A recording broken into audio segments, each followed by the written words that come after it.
Liberty தமிழர்களுக்கு வணக்கம். இந்த நேர்காணலில் நாம் சந்திக்கிருப்பவர் வழக்கறிஞர் திரு இளங்கோவன் அவர்கள். வணக்கம் சார். இப்போ பார்க்கிற பொழுது இந்த ராமர் கோயில் விவகாரத்தில் இந்தியா கூட்டணி முழுமையாக அந்த ஃபங்க்ஷனை இன்விடேஷனை புறக்கணிச்சிருக்காங்க. காங்கிரஸ் கட்சி என்ன முடிவெடுக்க போகிறது அப்படின்ற ஒரு கேள்வி முன்வைக்கப்பட்டுட்டே இருந்தது. ஒருவேளை தேர்தல் கணக்குகளை மையமாக வைத்து அவர்கள் அந்த விழாவுக்கு போவாங்களா மாட்டாங்களான்ற ஒரு கேள்வி இருந்தது. அல்லது காங்கிரஸ் கட்சியினுடைய பிரதானமான ஒரு கொள்கை ப்ரொக்ரெசிவ் பாலிடிக்ஸ் தான், அதை மையப்படுத்தி அந்த முடிவு எடுப்பாங்களா அப்படின்ற ஒரு கேள்வி இருந்தது. ஆனால் இறுதியாக வரலாற்று சிறப்புமிக்க ஒரு முடிவை எடுத்திருக்காங்க அப்படின்றதான் இங்கே பலருடைய கருத்தாக இருக்குது. ஆனால் இதில் தேர்தல் ரீதியாக அவர்கள் செய்தது ஒரு பின்னடைவை ஏற்படுத்தும்னு கருத்தும் இருக்குது. நீங்கள் எப்படி பார்க்குறீங்க? தேர்தல் ரீதியாக ஒரு தோல்வி வந்தால் வரட்டும்னு தான் நான் சொல்லுவேன். அதாவது கொள்கையை மீறிய நான் எதுக்குங்க இருக்கிறேன், எனக்குன்னு ஒரு எக்ஸிஸ்டன்ஸ், ஒரு காரணம். இந்திய தேசிய விடுதலை இயக்கத்திற்கென்று ஒரு கொள்கை இருந்தது. அது காந்தியினுடைய உயிரையும் பறித்தது அந்த கொள்கையினாலதான். அதனால ஐயோ காந்தி பிழைக்கணும் அப்படின்னு அவர் சரண்டரா இருந்தா காந்தியாவே இருக்க முடியாது. அப்போ நாம் பழமையில் ஊறிய ஒரு கலாச்சார தேசம். இங்க ஜனநாயகம் கிடையாது, கல்வி கிடையாது, சமத்துவம் கிடையாது. அவை அனைத்திற்குமான ஒன்றுதான் இந்த குடியரசு. அது ஒரு போராட்டத்திலிருந்து வந்தது, சும்மா சுதந்திரமும் குடியரசும். அதை காப்பாற்றுவதற்கு முயற்சி செய்கிறோம். பழமைவாதிகள் இந்த மாதிரி அனைவருக்கும் கல்வி, அனைவருக்கும் உரிமை என்பது எங்களை பாதிக்குது, நாங்க பின்தள்ளப்படுறோம், நாங்க இல்லாம போயிடுறோம், எங்க அதிகாரம் குறையுது, வேறு விதமான வடிவங்கள்ல அதை அழிக்கிறாங்க. அப்போ அது ராமர் பேர்ல கூட குடியரசை அவங்க அழிக்க வரலாம். அதற்காக நம்ம அவங்க சொல்ற வழியில போக வேண்டிய அவசியம் இல்லை. இந்த ராமர் கோயில் இல்லைன்னா காங்கிரஸ்காரங்க எந்த கோயிலுக்கும் போனதே இல்லையா? ராமர் கோயிலுக்கு போகல அப்படிங்கிறது அந்த அரசியலுக்கு நான் பங்களிக்கவில்லை என்ற அர்த்தம். ராமர் கோயில், அயோத்தி ராமர் கோயில் என்பது ஆன்மீக கோயில் அல்ல, பக்தி கோயில் அல்ல, அரசியல். முழுக்க முழுக்க முழுக்க அரசியல். அதுக்கு நான் என்ன உதாரணம் தரணும்? இதே பக்த கோடிகளே தரட்டும். சங்கர மடங்கள் அங்கு எங்கள் வழக்கப்படி அது இல்லைன்னு சொல்றாங்க. அங்கு பிரதமர் எல்லாத்தையும் அப்போ பிரதமருடைய கோயில் அது, பிரதமர் கட்டுறாரு, அவருடைய விருப்பம் உள்ளவங்க போகலாம், இல்லாம போகலாம். ஆனால் அதை ஒட்டிதான் வாக்களிக்கணும் அப்படின்னு சொன்னால் மற்ற கோயில்களுக்கு என்ன வாக்களித்தல்? இப்ப மற்ற கோயில் எல்லாம் மூடிடலாமா? இப்ப நான் இப்படி ஒரு கேள்வி கேட்கிறேன். ராமர் கோயில் தான் இந்தியாவுக்கு தேவைன்னா மற்ற கோயில்களை இடிச்சிடலாமா? மற்ற கோயிலுக்கு இன்னொரு கேள்வியும் அதுல இருக்கு இல்லையா? அதாவது அவங்க இந்துத்துவ ஐடியாலஜியை முன்வைத்து தான் தேர்தலை எதிர்கொள்கிறாங்க. அவர்கள் நாங்கள் ப்ரொக்ரெசிவ் பாலிடிக்ஸ் எடுக்கிறோம், நாங்கள் நடுநிலைமையாளர்கள் அப்படின்னு அவங்க சொல்லவும் இல்லை. நாங்கள் ஒரு மதம் சார்ந்த கட்சி தான் அப்படின்னு சொல்லி தானே பிஜேபி தேர்தல் களத்தை எதிர்கொள்கிறாங்க. மக்கள்கிட்ட இருந்து ஓட்டை பெறுறாங்க, ஜெயிக்கிறாங்க, அங்கே களத்துக்கு போகிறாங்க. அப்படி தானே பார்க்க வேண்டியதாக இருக்குது. அதைத்தான் சொல்ல வர. அந்த கருத்தியல் தவறு என்பதை எடுத்து சொல்வதன் தோல்விதான் அவர்கள் வெற்றி. இது எனக்கெல்லாம் புதுசு இல்லைங்க. இப்ப நான் பேசக்கூடிய ஒரு வார்த்தையோ அல்லது வட இந்தியாவில் வெற்றி பெற்ற ஒரு பேச்சா இருந்த கன்னியாகுமார் பேச்சு எல்லாமே ரொம்ப பழைய வாதங்கள்.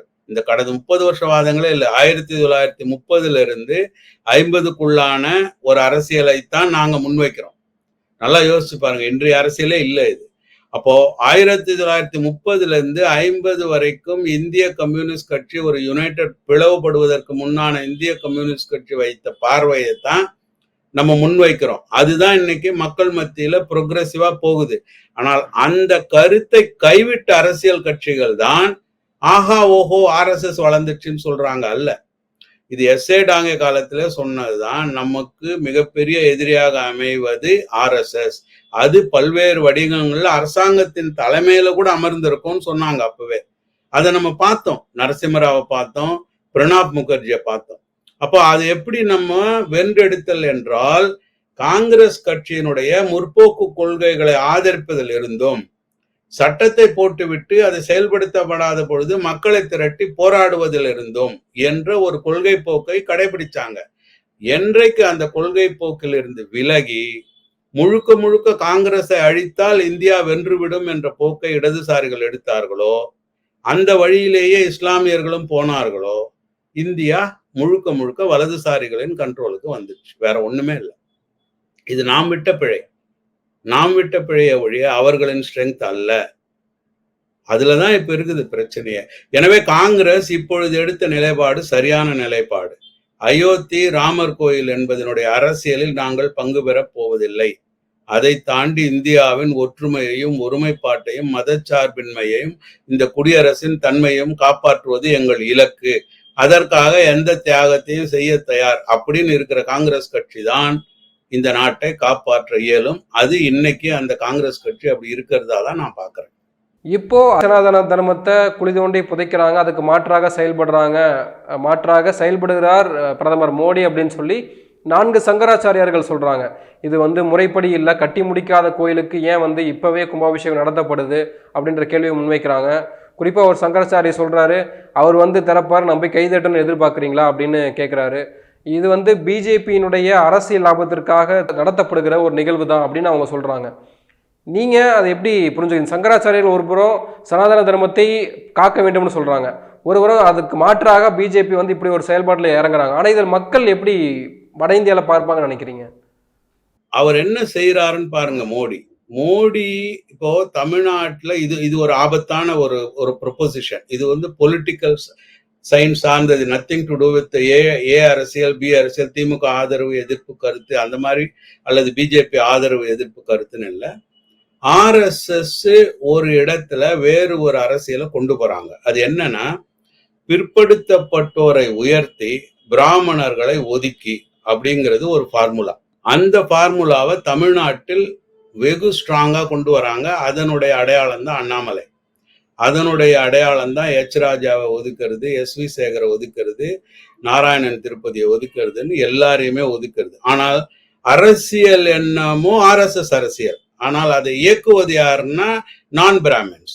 அந்த ஃபார்முலாவில தான் மோடி இப்ப வேலை பார்க்கிறார். ஸோ இப்போ இதுல ஒரு ஆபத்து என்னன்னா, இது திராவிட அரசியலையே அன்சீட் பண்ற ஒரு அரசியல்.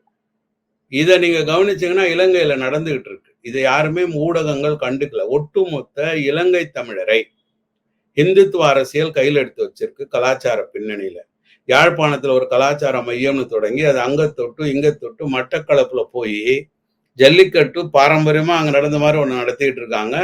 பொங்கல் விழான்னு ஒண்ணு நடத்தி இருப்பாங்க, நீங்க பார்த்துருக்கலாம். அதெல்லாம் யார் நடத்துறாங்கன்னு கூட இங்க கேள்வி இல்லை. ஒட்டுமொத்தமா RSS தான் செய்யுது. ஸோ ஒரு தமிழ்நாட்டை பிடிப்பதற்காக தமிழ்நாட்டு அரசியலில் இருந்து பல பக்கங்களை எடுத்த வெற்றி தான் மோடியோட வெற்றி. கேஸ் சிலிண்டர்ல இருந்து ஜெயலலிதாவோட கலைஞரின் கேஸ் சிலிண்டர் திட்டத்திலிருந்து ஜெயலலிதாவின் பசுமை வீடு திட்டம் வரையான திட்டங்களை தனது திட்டங்களாக அவர் வெற்றிகரமாக வட இந்திய மக்களிடம் கொண்டு சேர்த்ததுதான் அவருக்கும் ஏழை மக்களுக்குமான நேரடி உறவாக வென்று கொண்டிருக்கிறது. இப்படி பல விஷயங்கள் RSS very very very careful. ஏன்னா அவங்க இன்னைக்கு நேத்துன்னு பாக்குறது இல்லை. இந்த 10 ஆண்டுகளாக மோடியை பயன்படுத்தி விட்டு வென்று விட்டு அடுத்த முறை அவங்க நிர்மலா சீதாராமன் போன்ற எங்கேயோ போய் வேற ஏதோ தொழில் செஞ்சவங்களை கூட தலைவர் ஆக்குவாங்க. ஸோ அவங்களுக்கு லாங் டேர்ம் அஜெண்டா. ஆனால் இதுல பாதிக்கப்பட போறது யாரு என்பதை நாம கவனிக்கணும். நம்முடைய உரிமைகள் பறிப்போவது என்பதை அவரவர் உணரணும். அந்த உணர்வு இல்லாவிட்டால் திரும்பவும் 5000 ஆண்டுகளுக்கு பின்தங்கிய ஒரு நிலையில தான் இந்திய குடியரசை கொண்டு போய் நிறுத்துவாங்கன்றது என்னுடைய கருத்து. இல்ல சங்கராச்சாரியர்கள் பேச்சு, அவர்களுடைய கண்டனம் அப்படின்றது வட இந்தியாவில் எடுபடுமோ எடுபடாதா? இன்னைக்கு எடுபடாத அளவிற்கு வெற்றிகரமாக இருக்கிறார் மோடி. அதுதான் சொல்ல வரேன்.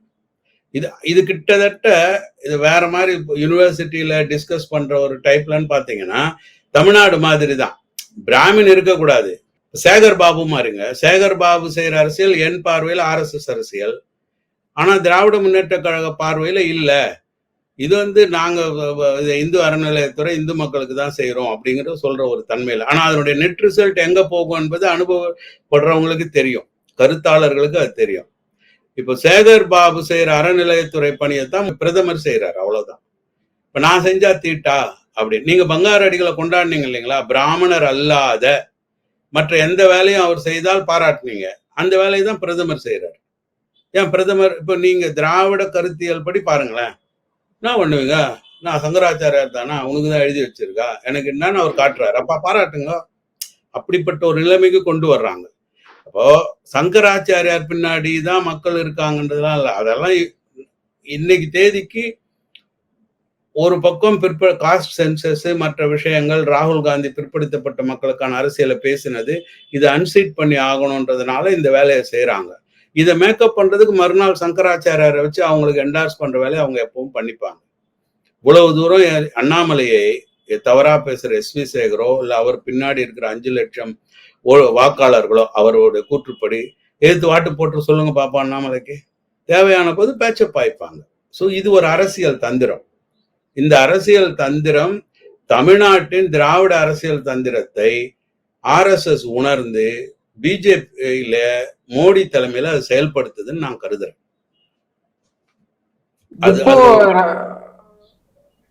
இப்போ இந்த வேளையில் இப்போ ஜனவரி 22ஆம் தேதி ராமர் கோயில் திறக்கப்படுது. அதற்கு முன்பாக ஜனவரி 14ஆம் தேதி ராகுல் காந்தி தன்னுடைய யாத்திரையை இந்த இப்போ வரக்கூடிய ஞாயிற்றுக்கிழமை மணிப்பூர் இம்பாலிருந்து ஒரு பகுதியிலேருந்து தொடங்க இருக்காரு.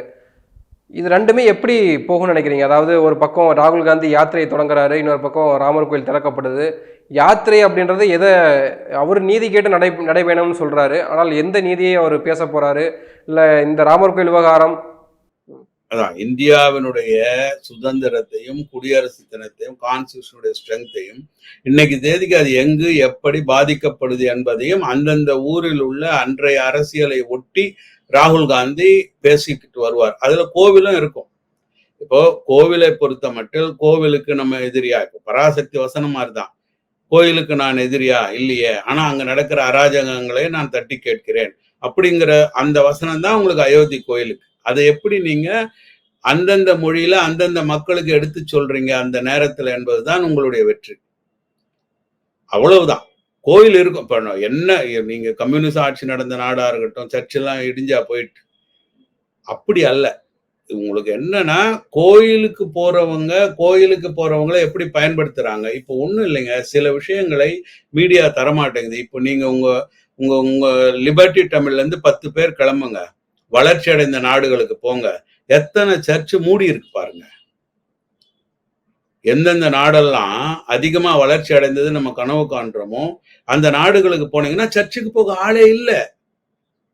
அவங்க யாருமே சர்ச்சுக்கு போகாதீங்கன்னு யாரையும் தடுக்கவே இல்லை. ஆனா அதே கேமராவை இன்னொரு ஆப்பிரிக்காவுக்கோ ஏழை நாடுகளுக்கோ திருப்புங்க, ஒட்டுமொத்த மக்களும் சர்ச்சில் தான் நிக்கிறாங்க, உள்ள போக இடம் இல்லாம வெளியில நிக்கிறாங்க. இது ஏன்? இப்போ பிரான்ஸ்லயோ பெல்ஜியத்திலயோ ஜெர்மனிலயோ சர்ச்சுக்கு எதிரான கேம்பெயினை யாருமே பண்ணல, ஆனா மக்கள் சர்ச்சுக்கு போறது இல்லை. ஏன்? அப்போ ஒரு ஏழ்மை மக்களுக்கான ஒரு மயக்க மருந்து மாதிரி அது பயன்படுகிறது அப்படிங்கிறது தெரிய வருது இல்ல சொல்லாம. இப்ப ஏழ்மைத்தனத்தை கூட்டவும் ஏழ்மைத்தனத்தை அவ்வாறே வைத்துக் கொள்ளவும் சுரண்டல்வாதிகள் கண்டுபிடித்த ஒரு விஷயம். ஆனால் அந்த ஏழ்மைத்தனத்தை காலனி ஆதிக்க ரிச்னஸ்னாலேயோ மற்ற விஷயங்களாலேயோ போக்கிய நாடுகள்ல யாருமே சர்ச்சுக்கு போறது இல்லை. அங்க டிஸ்கோ நடக்குது. இந்த இப்போ ராமர் கோயில் திறக்கிறது மூலியமாக உலக நாடுகளுக்கு இல்ல ஒட்டுமொத்த இந்தியாவுக்கும் சொல்ல வருவது என்னன்னா, இந்து சாம்ராஜ்யத்தை கட்டி அமைத்திருக்கிறோம் அப்படின்றதான் பிஜேபியினுடைய RSSனுடைய கூற்றாக இருக்கிறது. அப்போ அந்த கூற்றை பிரேக் பண்ற அளவுக்கு ராகுல் காந்தி செயல்படுவாரா, இல்ல அந்த நடைப்பயணம் இருக்குமான்றதான கேள்வி. இப்போ அடுத்த தேர்தல் அல்ல இந்தியா, அடுத்த தேர்தலை மட்டுமே குறிக்கோள் வச்சீங்கன்னா நீங்க இந்தியாவுக்கான ஆள் அல்ல. ஆனால் அடுத்த தேர்தலில் இந்திய குடியரசு வீழக்கூடாது என்று பிரச்சாரம் பண்றோம். ஒரு தேர்தல் வெற்றியினாலேயே இந்திய குடியரசு ஒரு 75 வருஷம் தாக்கு பிடிக்கல. இந்தியாவுடைய மதச்சார்பின்மை, இந்தியாவுடைய நேஷனல் லிபரேஷன் மூவ்மெண்ட் அப்படி இல்ல, அது விஸ்டாண்ட் பண்ணும், ரெசிஸ்ட் பண்ணும் காட்டுற வேலையை தான் ராகுல் காந்தி செய்யறார். அதுக்குதான் நாம பேசிக்கிட்டு இருக்கோம். ஆனால் இந்த இந்த இந்து ராஜ்யம் என்பதுக்கு பின்னாடி போய் பாருங்களேன். எப்போ இந்து ராஜ்யம் இந்தியாவை கட்டி காத்தது? எந்த இந்து ராஜா இந்தியாவை காப்பாத்தினார்? ஒருத்தரும் கிடையாது. ஒன்று. இரண்டாவது, எந்த இந்து ராஜாவுக்கு கீழே இவ்வளவு பெரிய லேண்ட் மாசு ஒரே கொடையின் கீழே இருந்தது? இல்ல. அப்போ இந்து ராஷ்டிராவை பொறுத்த மட்டில் இந்தியாவுடைய ஒற்றுமையோ ஒருமைப்பாடோ முக்கியம் அல்ல. நல்லா கவனிங்க. அவங்களுக்கு அவனி 56 தேசமா இந்த லேண்ட் துண்டாவது பற்றி கவலை இல்லை. ஆனால் அந்த கலாச்சார பண்பாடுன்னு சொல்லிக்கொண்டு அவர்களுடைய தலைமை இருந்தால் போரும். அது மைசூர் மகாராஜாவும் அவங்களுக்கு ஓகே தான், திருவிதாங்கூர் மகாராஜாவும் அவங்களுக்கு ஓகே தான், 2 பேரும் சண்டை போட்டுக்கிட்டாலும் ஓகே தான். ஆனா திப்பு சுல்தான் இருக்கக்கூடாதுன்னு சொல்லுவாங்க. அது கூட திப்பு சுல்தான் காலத்துல சொல்லன்றது வேற. உதாரணத்துக்கு நான் சொல்றேன். சோ இந்தியாவுடைய ஒற்றுமைக்கு RSS என்பது பொய். இந்தியாவை பிளவுபடாமல் காக்கும் ஆர்எஸ்எஸ் என்பது பொய். தயவு செய்து புரிஞ்சுக்கோங்க. இது ஆர்எஸ்எஸ் உடைய ஐடியாலஜிய நல்லா புரிஞ்சுக்கிட்டீங்கன்னா அவங்களுக்கு இந்தியா துண்டாவது பற்றி கவலை இல்லை. ஆனால் இந்துத்துவாவுடைய அரசியல் இருக்கணும். அது ஆள்றவன் இந்துத்துவ அரசியலை பண்ணணும். அவ்வளவுதான் அவங்களுடைய தேவை. சோ தேசபக்தி இயக்கம் ஆர்எஸ்எஸ், தேச ஒற்றுமை இயக்கம் ஆர்எஸ்எஸ் என்பது பொய். இதை எப்படி நீங்க மக்களுக்கு எடுத்து சொல்றீங்க? எந்த கான்டெக்ட்ல, எந்த ஊர்ல, எந்த நிலவரத்துல?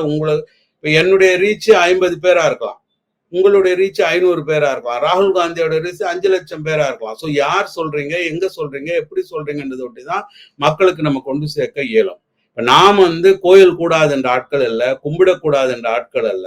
ஆனால் அரசாங்கத்தினுடைய நடவடிக்கைகள் ஒரு மதத்தினுடைய கருத்துக்களை வைத்துக் கொண்டு இயங்குவது தவறுன்னு சொல்றோம். அவ்வளவுதான். அது என்னை பொறுத்த மட்டில், நான் சீக்கிய வழியில் ஞானமடைய நினைக்கலாம், நீங்க தடுக்க கூடாது. நான் இஸ்லாம் வழியில ஞானமடைய நினைக்கலாம், நீங்க தடுக்க கூடாது. நான் இயேசு வழியில ஞானமடைக்க நீங்க தடுக்க கூடாது. அவ்வளவுதான் நான் கேட்கறது. ஆனால் இப்படித்தான் இருக்க வேண்டும் என்று நிர்பந்திப்பது மிகப்பெரிய கொடுமை. ஈவன் ஆன்மீகத்துக்கே கொடுமை. இப்போ சைவம் வேறு வைணவம் வேறுன்னு நம்ம படிச்சிருக்கோம். சைவம் இதெல்லாம் நல்லா கவனிச்சீங்கன்னா, சைவம் தியானத்தை ஒட்டி வரும். சிவன் 122 ஃபார்முலாவை பார்வதிக்கு சொன்னாருன்னு சொல்லுது. ஆனால் வைணவமோ பாதத்துலதான் ஞானம் இருக்குன்னு சொல்லுது, டோட்டல் சரண்டர்ல. நீங்க போய் பெருமாளை கும்பிட்டீங்கன்னா வைணவ ஆட்களை போய் கேளுங்க, பாதத்தை தான் சேவிச்சுக்க சொல்லுவாங்க. நீங்க காலுக்கு மேல பார்க்கவே மாட்டீங்க பெருமாளை. சோ இப்படி பல வழிகள் இருக்கு. இது அவங்கவுங்க வழி, அவங்கவுங்க ஞான வழி. இது தடுக்கிறதுக்கு நான் ஆள் இல்லைன்னு தான் நான் சொல்றேன். சரிங்களா? ஆனால் நான் அப்படி இல்லாம இருக்கலாம். ஆனா அரசாங்கம் இது தடுக்கல. மதச்சார்பற்ற அரசாங்கம் நீங்கள் இந்து வழியோ இல்ல சைவ வழியோ வைணவ வழியோ கும்பிடுறதை தடுக்கல. அதே மாதிரி இஸ்லாம், கிறிஸ்தவம், சீக்கியம், பௌத்தத்தையும் தடுக்க கூடாது. இதுதான் மதச்சார்பின்மை. சரிங்களா? அதை காப்பாத்துற குடியரசாதான் நம்ம இந்தியாவை வச்சிருக்கணும். அதுதான் இந்தியாவின் ஒற்றுமையையும் ஒருமைப்பாட்டையும் இவ்வளவு பெரிய லேண்ட் மாஸா ஒன்னா வச்சிருக்கோம். இதுல எந்த மாறுபாடு வந்தாலும் இந்தியா துண்டு துண்டா போகும். அது இந்தியர்களுக்கு நல்லதல்ல. ஆர்எஸ்எஸ் இந்தியர்களுக்கு நல்ல இயக்கம் அல்ல. அதுதான் என்னுடைய கருத்து. நன்றி. நிறைய விஷயங்களை பகிர்ந்திருக்கீங்க. உங்க நேரத்துக்கு மிக்க நன்றி.